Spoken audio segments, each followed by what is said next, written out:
এই ব্লগে আর যাই হোক আপনাদের একটা ভয়াবহ যশোর দেখাতে পারবো, সাথে ফুল ব্লগে আপনাদের বাইক ওয়াশের নামে একটা ফাপড় দিয়ে চালাতে পারবো, and also bike full tank load করে দেখাবো। So it will be a funny challenge, let's go. অবস্থা এই দেখলে অনেকটা মনে হচ্ছে যে আমি মানে কোনো বরফ ঢাকা কোনো এলাকায় আছি, আসলে না। আর এখন মোটর ব্লগ করতে পারবো কিনা জানি না, ঠান্ডার ভিতরে আমি নামাজ পড়ে মাত্র আসলাম। দেখা যাক আগে বাসায় যাই, তারপরে বোঝা যাবে যে ব্লগ আর কন্টিনিউ করা যায় কিনা। বাইক ওখানে জমে পড়ে আসছে, একেবারে বাসার অবস্থা একেবারে বাজে হয়ে গেছে। ঠান্ডাতে জোরে কথা বলা যাচ্ছে না। ভাই পরে দেখা হইতে পারে। যেহেতু বুঝতেছি না বাইরে যাওয়া যাবে কিনা, কারণ দেখেন আবহাওয়াটা দেখলে বুঝতে পারবেন।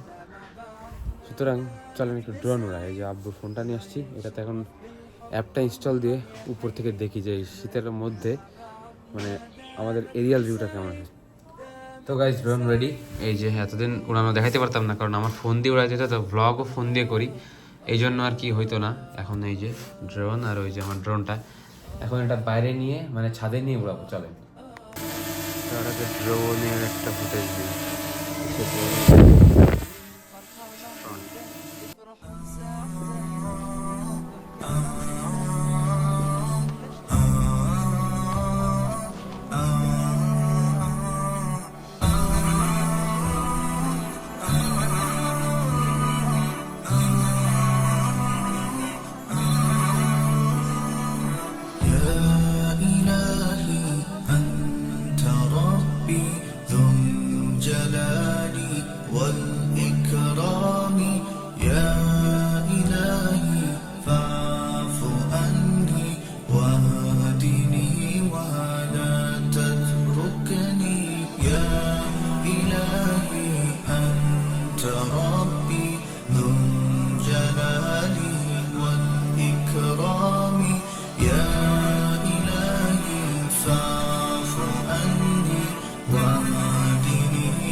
Welcome to the coldest morning from Jashore, and right now এখানে হিউজ পরিমাণে ঠান্ডা, কল্পনার বাইরে।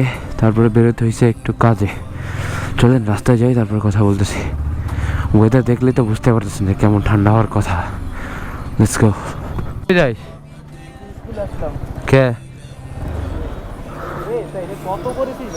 হ্যাঁ, লুক এট দ্য ভিউ। পুরো একটা শহর ঢেকে আছে মেঘে, কুয়াশায়, মানে আর ঠান্ডা যেরকম, তার ভিতরে আমার হাতের গ্লাসটা আব্বু নিয়ে চলে গেছে, হাত পুরো জমে যাচ্ছে বারবার, এত ঠান্ডা। এর ভিতরে বাইক স্টার্ট দেওয়া হয় না 3-4 দিন। মানে আমি অসুস্থ ছিলাম, মানে আমার এই উইন্টারে এই ফার্স্ট টাইম আমি পুরো উইন্টারের বেশিরভাগ টাইম জুড়েই সিক থাকলাম, কেন জানি না, বাট পুরা টাইমটা আমি অসুস্থ। এইটা সেটা সমস্যা আমার লেগেই আছে। তারপরেও ইনশাল্লাহ ব্লগ থেমে নাই, যেহেতু আমি একটা প্রমিস করছিলাম যে এই 2023 সালে আমি 365 ডেজই ব্লগ করবো, অ্যান্ড 365 ডেজই ব্লগসগুলো আপলোড করব। তারপর আবার এই যে ওভার মডিফিকেশনের জন্য ওই যে আমার বাম সাইডের মিররটা এটা ঢিল হয়ে গেছে। এই মিররগুলোর এই প্রবলেম। থার্ড পার্টি যে মিররগুলো আমি জেরেক্স টেনারের মিররও লাগাইছিলাম, আবার এইটা H2R এর মিররটাও লাগাইছি, বোথ সেম। এই যেরকম ঝুলে পড়ে বা নাট ঢিল হয়ে যায়, বারবার টাইট দেওয়া হয়। এই জন্য আমার কাছে মনে হয় যখন ট্যুরে যাইতে হবে তখন অবশ্যই এসেনশিয়াল পার্টগুলো স্টক লাগাই নেওয়া যায় বেটার। মিরর আমাদের যশোরের আবার সিস্টেম একটু ভিন্ন, মানে এখানে বিআরটিএ অফিস একটা আর বিআরটিএ পরীক্ষা কেন্দ্র আর একটা জায়গায়, মানে দুটো শহরের দুই প্রান্তে। এই যে হচ্ছে উপশহর ঈদগাহ, এখানে মেবি আজকে কোনো খেলা হচ্ছে। খেলা দেখলেই একটা টান মারে আমার, আমি খেলাধুলা অনেক পছন্দ করি। যাই হোক আজকে মনে হয় বিআরটিএর এখানে কোনো ওয়ার্কআউট হচ্ছে না। বসে কতক্ষণ উপশহরে খেলা দেখলাম। নিজে না ধুইলে খুব একটা লাভ হবে না, কারণ প্রতিবার 2-3 দিন পরেই বাইক একেবারে নোংরা হয়ে যায়। এটা ওয়াশ করতে 150 টাকা, কি বলে একটা ফাও খরচ। মান্থলি এই খরচটা দাঁড়ায় 600, ইয়ারলি খরচটা দাঁড়ায় 7200। এটা একটা ফাও খরচ। 7200 টাকা দিয়ে আপনি একটা ভালো মানের বাইক ওয়াশ বা কার ওয়াশ মেশিন পেয়ে যাবেন। ফুয়েলে দেখি কত টাকা যায়। 1,500 টাকা তো যাবেই, কারণ ব্লিঙ্ক করতেছে মিটার, দ্যাট মিনস অলমোস্ট খালি বা 1 লিটার হবে সর্বোচ্চ। দেখি ফুয়েল লোড করতে পারলে বুঝতে পারবো। তারপরে আবার ফুয়েলের এই জিনিসটা বেশ সমস্যায় আছে। ফুল অকটেন মানে ভরবো এই নেট পর্যন্ত, হ্যাঁ এইটা পর্যন্ত, হ্যাঁ এই নেট পর্যন্ত দিলে হবে। ও 1200 টাকার হয়ে গেছে। আরো যাবে এই যে এই ছিদ্র পর্যন্ত। হাঁটু দেন মিলাই দেন ওখানে। 1300 টাকা না, 1300 টাকার ফুয়েল লোড করলাম, গচ্ছা অফ মানি, কিন্তু কিছু করার নাই। তাকে একটু ফুল ট্যাঙ্কটাও দেখি, টাকা গুনি, টাকা তো গোনা লাগবেই। এই যে 200 ব্যাগ, ওকে থ্যাংক ইউ। আর হচ্ছে এটাকে 0 করতে হবে ট্রিপ মিটারটা, যাতে বুঝতে পারি কত কিলো চলছে। তো ট্রিপ মিটার 0 1, ট্রিপ 1-এ 0 করে দিই এই কারণেই যাতে বোঝা যায়। চলুন বাইকটা ওয়াশ করি এবার। দেখলে নিজেরই ঠান্ডা লাগবে, এত ঠান্ডা এখানে, মানে ট্রাস্ট মি ভাই, এরকম ঠান্ডা ফেস প্রতি বছরই করতে হয় না যে তা না, প্রতি বছর একবার করতে হয়। যাই হোক চলে আসছি আমরা। ওয়াশ করাইতে হবে, এটা বাইক ওয়াশ করানো হয়নি, বাট করাবো এখন। তাহলে বাসায় যাই, যে খাওয়া দাওয়া করি, তারপরে বাইকটা ইনশাল্লাহ ওয়াশ করাই নিব। আপনি না মানেন আর মানেন, এটা হচ্ছে নেক্সট ডে।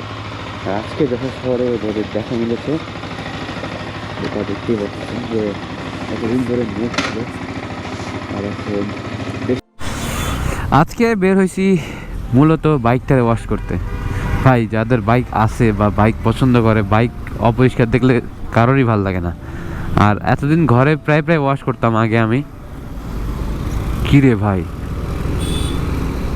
অলমোস্ট ঢাকার মতো টার্ন নিচ্ছে, মানে জ্যাম এরকম বাজছে ওইদিকে যে আমি আবার উল্টা রাস্তা হয়ে ব্যাক করতেছি, কজ এখন ওইখান থেকে পার হইতে আমার 10-15 মিনিট লেগে যাবে, এরকম একটা অবস্থা। বাট আমার একটু আর্জেন্ট যাওয়া দরকার, কারণ 11:56 বাজে, মানে দিন প্রায় অলমোস্ট শেষ। আর এই মুহূর্তে আপাতত শর্টকাট নেওয়া ছাড়া উপায় নেই। শর্টকাটের জন্য এখন আবার যাইতে হবে নীলগঞ্জ থেকে বাইরে ঢুকে আবার ওই দিক থেকে বের হনো, মানে একটা বেশ বড় প্যাচাল, কিছু করার নাই। যশোরে এতদিন ধরে রোদ না দেখার পরে, আজকে রোদ দেখার পরে বেশ মানে ভালো লাগতেছে। একেবারে মেঘ ঢাকা ছিল যশোর, মানে কুয়াশা ঢাকা। ইভেন কিছুক্ষণ আগে ড্রোন শটে দেখছেন, ওটা হচ্ছে কালকের, মানে ব্লগ চলাকালীন আমি স্কিপ করছি, তো একেবারে এরকম ছিল সেম।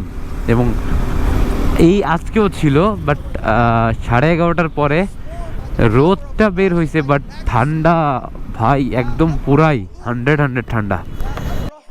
আফটার 2.5 hours আমি ব্যাক। আমার কাজ এখনো সম্পূর্ণ হয়নি। আর আমি বলছিলাম না তখন যে খেলা হচ্ছে, খেলা দেখতে বসে যাব। 2 ঘন্টা খেলা দেখছি বসে। এখনো আরো ম্যাচ আছে এখানে, 5 ওভারের করে ম্যাচ, মানে মজাই হয় দেখতে। খেলতে বেশি মজা, বাট এখানে তো এটা ইন্টার স্কুল চলতেছে, আর আমি স্কুলের না, আমি হচ্ছে ভার্সিটি, তাহলে আমার জন্যই খেলা না। যাই হোক, ইন্টার স্কুলেও যে খেলতে পারছিলাম স্কুলে থাকতে, তা না। আর বাইকও এখনো ওয়াশ করা হয় নাই। বাইক ওয়াশটা হচ্ছে মেজর ইস্যু। বাইকটা ওয়াশ না করা পর্যন্ত মনে শান্তি লাগতেছে না। আগে চলেন বাইকটা ওয়াশ করি, তারপরে বাকি কথা বলবো।